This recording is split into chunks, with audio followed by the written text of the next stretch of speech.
முதலமைச்சருடைய காலை உணவு திட்டம், அந்த திட்டத்துல மாணவருடைய வருகை பதிவு எந்த அளவுக்கு இன்க்ரீஸ் ஆயிருக்கு என்பது இந்த புள்ளியியல் துறை எடுத்த சர்வே மூலம் தான் நம்முடைய அரசுக்கு தெரிய வந்தது. அதே போல கலைஞர் மகளிர் உரிமை திட்டத்துல பெறப்பட்ட மேல் முறையீட்டு விண்ணப்பங்கள் உங்களால் ஆய்வு செய்யப்பட்டு உரிய பயனாளிகள் தேர்வு செய்யப்பட்டார்கள். அந்த திட்டத்துடைய வெற்றிக்கும் இந்த துறை மிக மிக முக்கியமான ஒரு காரணம்.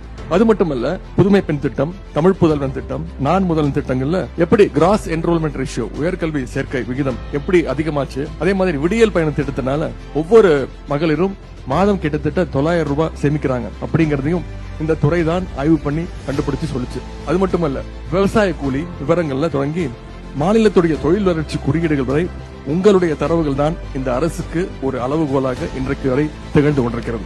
இன்றைக்கு நாம் திராவிட மாடல் என்று பெருமையோடு சொல்லிக் கொள்றோம். அதற்கான அடிப்படைகள் எல்லாமே இந்த புள்ளி விவரங்களை வைத்துத்தான் பெருமையோடு சொல்கின்றோம். புள்ளி விவரங்களை சில அரசுகள் மறைக்கும், சில புள்ளி விவரங்களை பொதுவில் வெளியிட மாட்டாங்க. ஏன்னா அந்த புள்ளி விவரங்கள் அந்த அரசுக்கு சில சமயங்கள்ல சாதகமாக இருக்காது. அப்படி மறைக்கும் பொழுது உண்மையான சமூக நிலைமை ஆராய்ச்சியாளர்களுக்கும் திட்டம் தீட்டக்கூடியவர்களுக்கும் தெரியாமல் போய்விடும். ஆனால் நம்முடைய திராவிட மாடல் அரசை பொறுத்த வரைக்கும் எங்களுடைய திட்டங்கள் மீதும் அதன் செயல்பாடுகள் மீதும் எங்களுக்கு முழு நம்பிக்கை இருக்கின்றது. அதனால்தான் எல்லா தரவுகளையும் புள்ளி விவரங்களையும் நாங்கள் பொதுவெளியில வைக்கின்றோம். மக்கள் நல திட்டங்களை செயல்படுத்த வேண்டும் என்று நினைக்கும் எல்லா ஆட்சியாளர்களுக்கும் முதுகெலும்பு போல் இருக்கக்கூடியது இந்த புள்ளியியல் துறைதான்.